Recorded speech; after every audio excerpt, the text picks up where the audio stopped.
Welcome back to Turner Farms, ladies and gentlemen. Today we are doing part 2 of corn silage. So I'm going to make this short and easy here because this is a long video and I want you guys to enjoy it. So enjoy the video. Hopefully you'll come back for part 3 of chopping corn silage. If you like the video, give it a thumbs up. If you like my content, subscribe if you're already not subscribed. Talk to y'all later. I'm doing a videotape.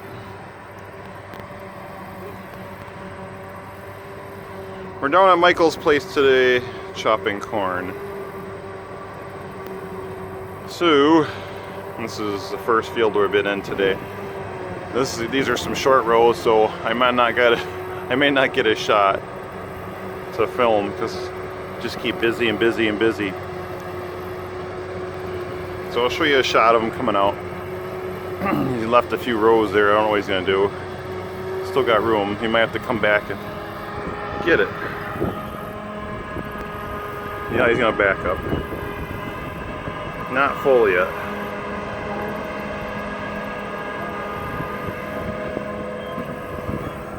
What do you want? Don't fall.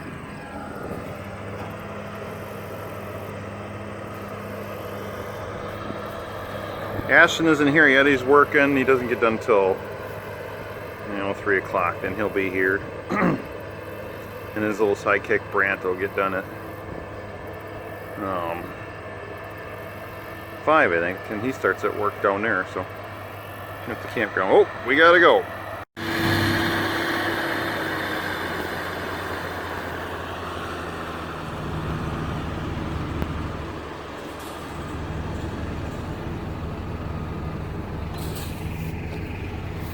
Waiting to dump. The bunkers that we filled today are getting full. Really full. So, just waiting for them to get it's really steep.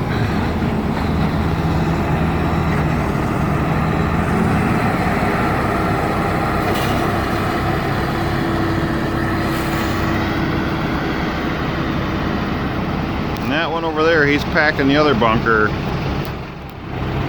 There's Ashton. That one we filled and it's full. So I took that tractor off the other wagon and bagger. He was doing the bag in the back. Alright, I got it down. There we go. The old Peterbilt.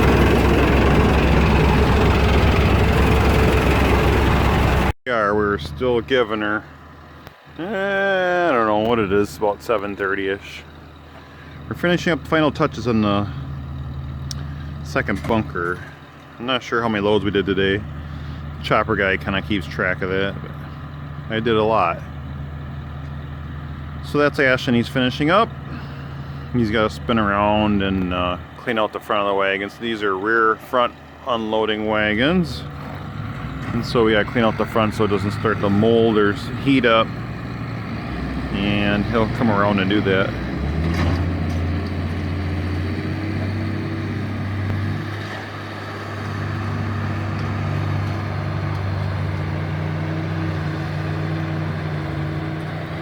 We'll go up here and take a closer look.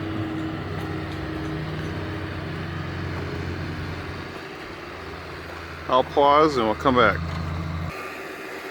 Here we're back. I'm climbing this pile, but plenty dark out.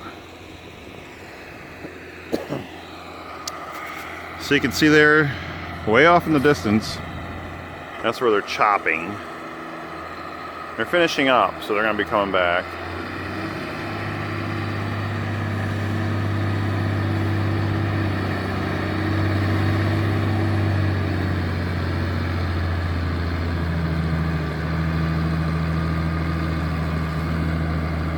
He's over the wall by quite a bit, but it's going to settle, so he'll be okay.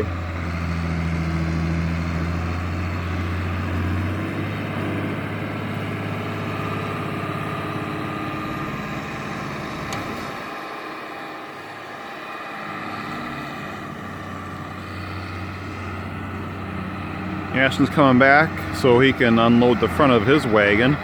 So basically all he's got to do is hook up the PTO shaft and run it, and then I'll clean out the front. He should be in good shape then.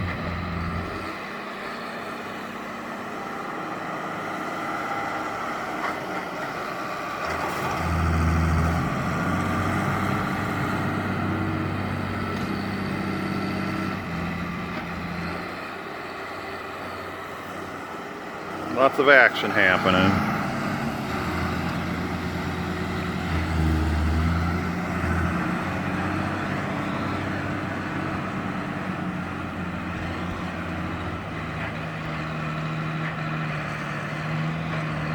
Getting dark, so it doesn't want to focus very good.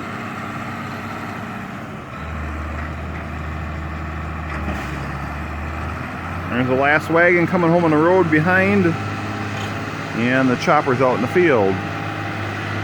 He's coming home too. So the guy doing the pushing right there with the blade, he was out chopping, but he decided to come home and push for his dad because it was getting a little bit high and he was having troubles keeping up with us guys, so they switched.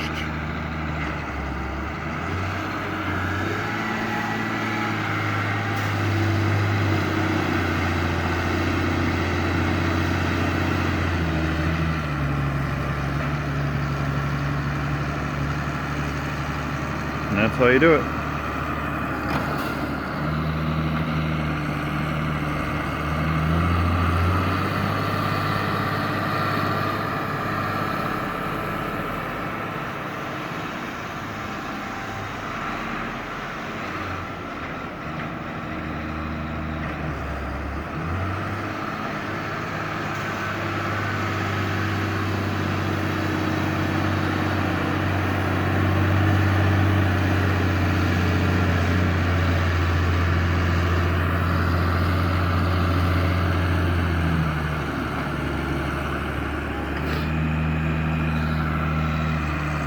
Don't go over the edge, that'd be bad.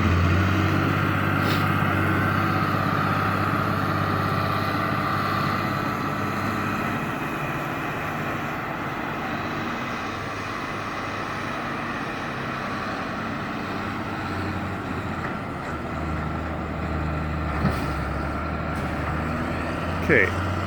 Alright. You can see Ashton, he's unloading just the cross apron, because we're done for the night.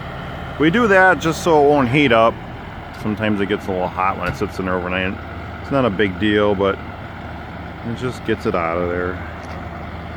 Gets that silage out. So he's done. He's gonna park it.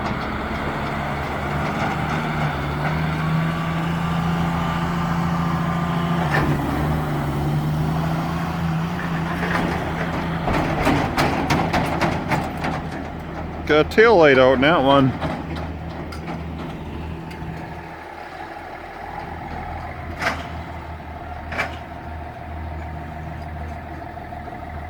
And he's gonna do the same thing.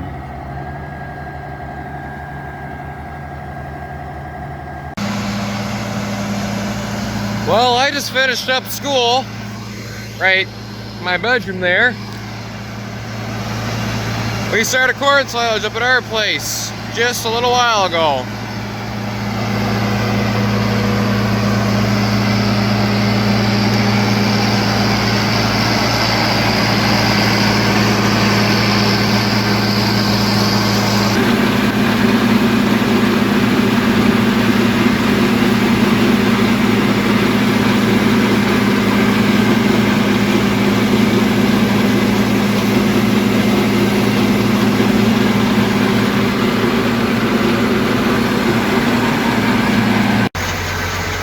Alright, since I'm sitting here waiting for the next load, I'm going to explain what's happening here.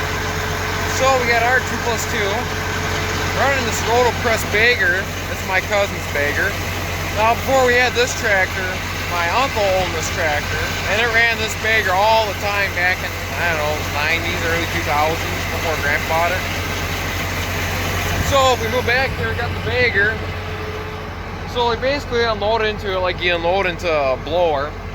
Get the side conveyor on the wagon, you load into here, then it dumps into there. There's like a big screw thing that packs. You'll make it down here? Probably not. Nice and then there's an anchor in there inside the bag, so when it starts filling up, it'll create drag. It'll be close, Billy, so you always come on this side. On the side here, there's brakes. You gotta drive a little bit, I guess. That metal plate going over the tire there. It's getting a bit much right now, but Dad said to leave it. So those create drag, so it'll pack the bag nice and tight. Both the anchor inside and those plates covering the tires. That's on both sides, those plates and the tires. And for the first load, half a load, we have the tractor in park, so pack the first part nice and even, nice and packed. So I'm waiting for the next load. There's already 3 loads in here, and I'll flip you guys around. This is what it looks like after 3 loads. 1 20-foot chopper box and 2 18-footers. So I'm gonna be switching with Dad here, I don't know when. He's running the Magnum. I'll be running that, and then Dad will be running the Peterbilt, which will be dumping in the pit. We're only putting like 20 some odd loads in the pit, since we need to redo the floor in the pit. So this is my first time in my lifetime that we put a bag up here at this farm. It might be the first time in general, I don't know. But this is the first time in my lifetime. So we're gonna have 2, I think they're 300 by 10 footers. So they're 300 feet long and they're 10 foot in diameter.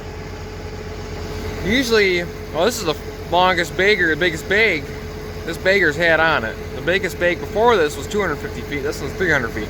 So we're gonna do 2 of these 2 by 10s, or what am I thinking? We're gonna do 2 of these 10 by 300 bags for corn silage, and we're gonna do 1 bag for snaplage. I don't know if it's gonna be like a 9 by 250 or what, but let's get to that when that comes. Right now we're focusing on corn silage. So my job right now is hook PTOs up, run chopper boxes, and idle the tractor up and down. Throttle it up and down, not idle it up and down. So, you got the Kubota back there. I'm assuming he has a bale on there. Yeah, he's got a bale back on the back here to keep her nice and tight.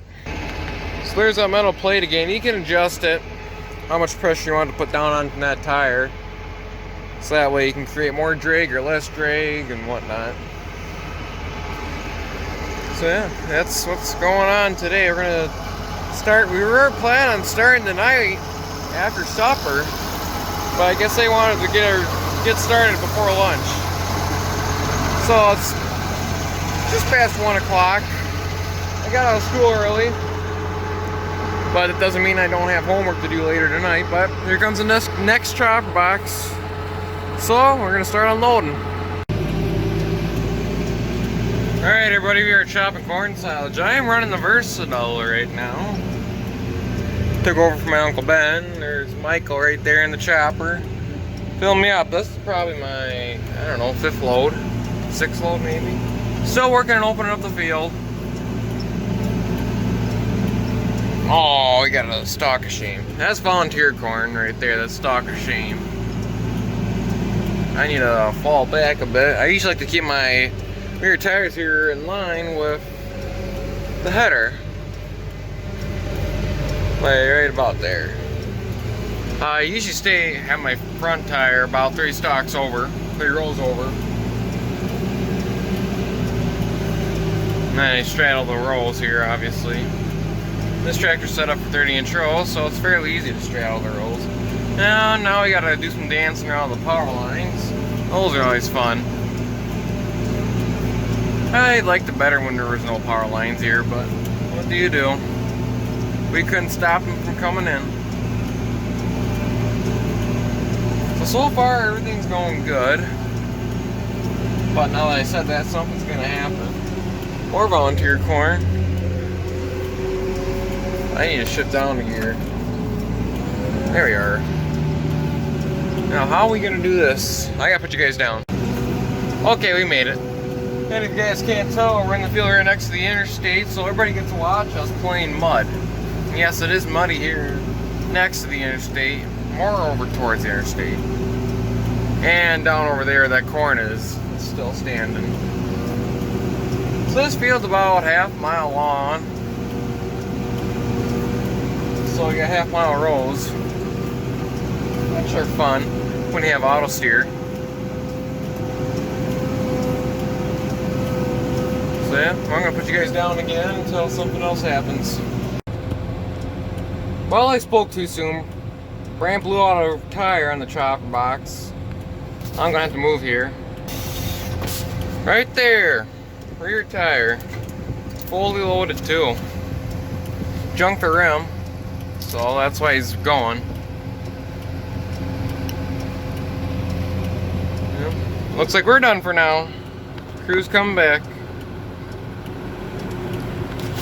Oh geez, don't want to drop these. Well, that means I can shut my tractor down then. Well, let's get out and see what happened. Well, we're back up in progress, or we're going back to make more progress. Luckily, we had a spare tire around here from our old Coon Knight, or it was probably a Knight Slinger spreader that Grandpa used to have. He had a couple of them. He had a spare tire from that luckily fit in the chopper box. So, we're gonna head out again, finish the bag. Alright, we are now splitting the field. And sorry for the dirty window, I can't really clean that right now. It's kind of hard. Oh, we are stopped. I'm assuming my dad is full. Yep, you can see the chopper going, making his circle. So that means dad is full. What are you backing up for, Brant? Thanks for the warning. What the hell? Need more room? Okay. Anyway, so dad's full. So now Michael's gonna transfer over to Phil and Brant. It's gonna probably take all three of us to get to the end of the field. I'd say we're about just under halfway through. Halfway through the field. So we're about a quarter of a mile, almost a quarter of a mile in. Like I said before, this field's half mile long. Here you go now.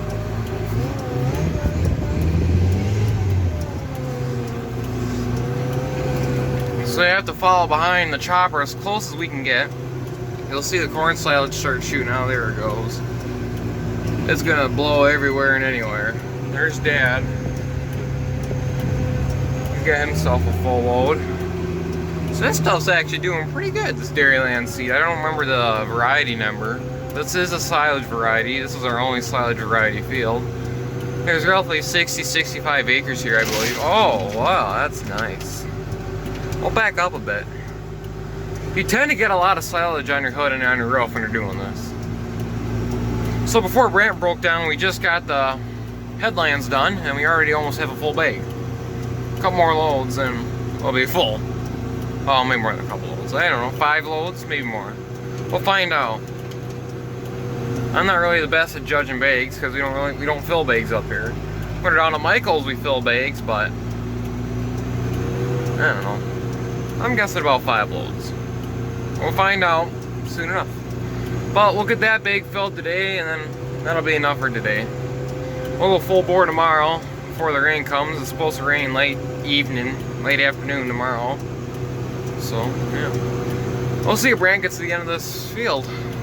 Find out shortly. He's about probably half full. Maybe not that much. See you when I'm done, when I got a full load. I'll see you guys when I'm back at the bagger. How about that? Alright, I am now behind the chopper. Unfortunately, well, Brant made it to the end, I'll just say that. I know I said I'll be back when we get to the bagger body light. So I'll probably make it over halfway, for sure. Well, we're in the shorter rows here, so I might actually make it to the end. We'll find out. Well, we see the power line, the power pole there, that's where we'll be at. That's the end. So I probably won't make it. Look how full I am already. We'll find out. So as you can see, when you're right behind the chopper, you don't have as much silage right on your hood. This is all going on your roof and in the box. And whoever's behind me, which nobody's behind me right now because they're all at the bagger. So this is basically what we do to open the fields up and split the fields. It's actually quite muddy out here. I'm not spinning out at all. I don't think Dad's having any problems with the Magnum either. With the 2-wheel drive Magnum, no duals. He didn't want to put duals on it. I was supposed to drive the Magnum, but he wanted to keep driving it because he likes it too much. He says it shifts way nicer than any of these, either this Versatile or the MXM Brant's driving. He says it shifts better when we're under load, when it's under load. This is some tall, thick corn. I'm liking it. We're gonna have a lot of extra corn this year. We're actually gonna, this is probably gonna be the most corn we've ever sold. Grain corn. We can't combine this stuff because it's a silage variety and it just won't work. It's just the kernels and the ears are bigger. We tried last year, it was just way too wet. We had all kinds of problems. Wow, we're getting tall here, holy crap. I should take credit on this. I spread manure here, I worked this ground up, I spread urea on this ground. No, I can't take full credit. Everybody helped a little bit. Dad planted it. Uncle Ben spread manure here too. He applied the liquid nitrogen. Brant spread manure here too. Yeah, it's awesome to see all the work you put into this crop and it turns out to be an awesome crop like this. Awesome. All of our crops are awesome. Our beans could be better, but I'm not going to complain. They're probably going to yield around, I don't know, 55 to 60 bushels to the acre, which isn't bad. We'll find out. I'm getting fuller, not too full yet. So if you didn't notice already, this chopper can only take 6 rows at a time. And it's got what they call, well, I call it a Kemper head. It doesn't matter, you can go sideways across field, you can go along with the rows like we are right now, and the header will handle it. Which is kind of nice for opening fields up and whatnot. Looks like I'm getting full. I'm gonna put you guys down.